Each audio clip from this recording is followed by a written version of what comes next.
လောကမှာဒုက္ခအပေးဆုံးလို့ပြောရမယ့်တရားဟာအလုံးသိကြတဲ့အတိုင်းဓမ္မစကြာထဲမှာဒုက္ခသမုဒယ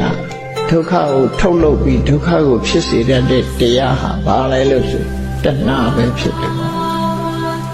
ယာယံတဏှာပောနုဘဝိကနန္ဒီရာဂသဟကတတတရဘိနန္ဒီနိတေယထိတံကာမတဏှာဘဝတဏှာဝိဘဝတဏှာတဏှာထဲမှာဒုက္ခရောက်အောင်လုပ်တဲ့တခုတည်းသောတရားကိုနာမည်တက်ပြီးပြောပါဆိုလို့ရှိရင်တဏှာကိုပဲပြောရမှာပဲဖြစ်တယ်သူ့ရဲ့လွှမ်းမိုးမှုအောက်မှာလူတွေဟာပြားပြားဝတ်နေကြတာချေးကျွန်အလားတဏှာရဲ့ကျွန်ဘဝရောက်နေကြတာသို့တော့ကိုယ်ကျွန်လို့သိမသိကြဘူးကိုကအရှင်သခင်လို့ထင်တယ်မဟုတ်တဏှာခိုင်းရလုံးနေကြ